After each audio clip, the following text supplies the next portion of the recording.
Your degree didn't make you underpaid. Your strategy did. Here's how to fix that before your next interview. A friend of mine spent 3 years collecting certifications like Pokemon cards. AWS, Azure, Kubernetes, you name it, 12 certifications on his LinkedIn profile. He was still making $60,000 a year while someone he trained got hired at Google for twice that salary.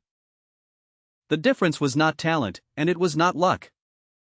By the end of this video, you will know exactly what separates underpaid IT workers from the ones pulling six figures and beyond. So why do most IT professionals stay stuck at average salaries for years? Because they treat their career like a vending machine, put in a certification, expect a raise to pop out. Companies do not pay you for what you know.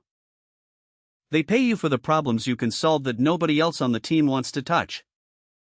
A senior developer at a mid-size company told me he got his biggest raise not from learning a new language, but from fixing a legacy billing system that was losing the company $40,000 a month. Nobody else wanted to go near that ancient codebase. He volunteered, spent 3 months untangling it, and suddenly he was irreplaceable. That is how salary jumps actually happen in the real world.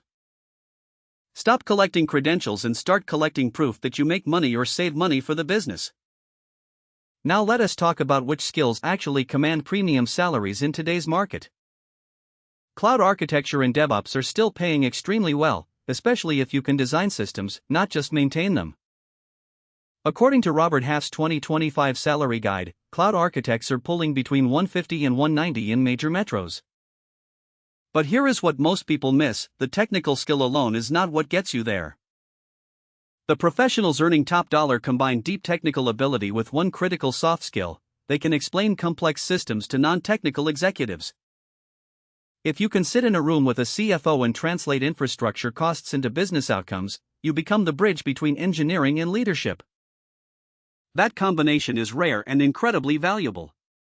Data engineering, cybersecurity, and AI integration roles are also seeing massive demand. But across every one of these fields, the pattern is the same. Specialists who communicate well out-earn pure technicians every single time.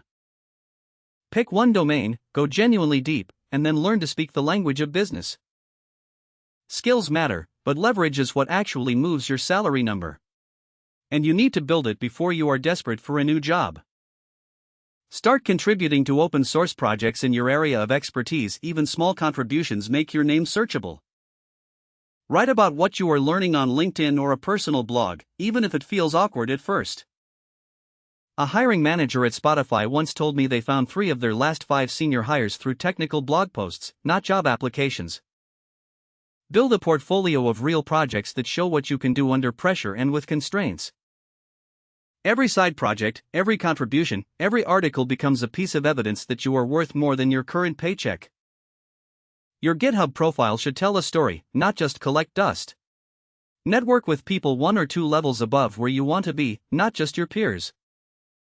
Attend meetups, join Slack communities like Rand's Leadership or DevOps Chat, and actually participate in conversations. The best opportunities in IT are never posted on job boards. They travel through referrals and warm introductions. When someone recommends you for a role, you skip the resume pile entirely and walk in with built-in credibility. Most IT professionals are terrible at interviews, and it costs them tens of thousands of dollars. The mistake almost everyone makes is treating the interview like an oral exam. They wait for questions and try to give correct answers. Top earners treat interviews like consulting sessions. When asked about a past project, do not just describe what you did, frame it as a business problem, your approach, and the measurable result.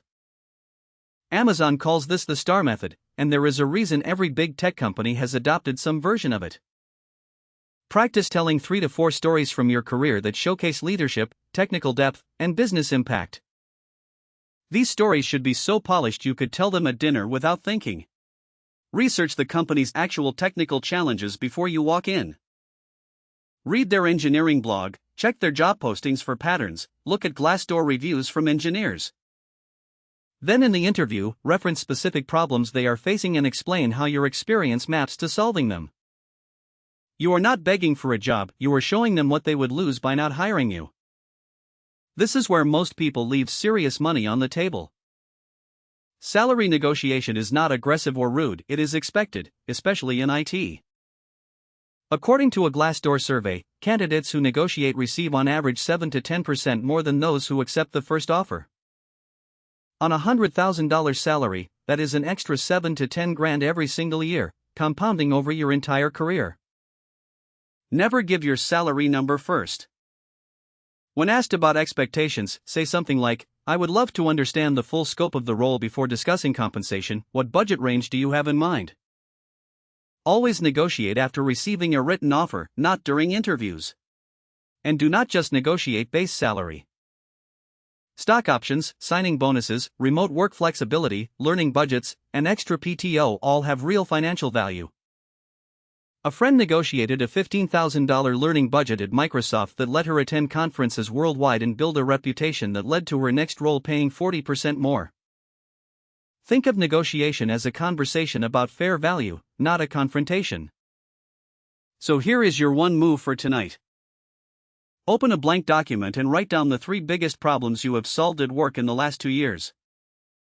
For each one, note the business impact in dollars, time saved, or risk reduced. This is the start of your career leverage file. Update it every month. When review season comes, when you start interviewing, when you negotiate, this document is your ammunition.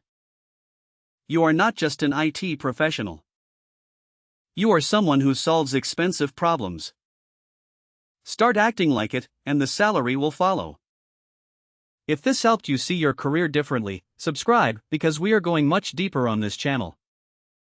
That's a wrap, thanks for watching. If this gave you one idea you can use today, hit like and subscribe. See you in the next one.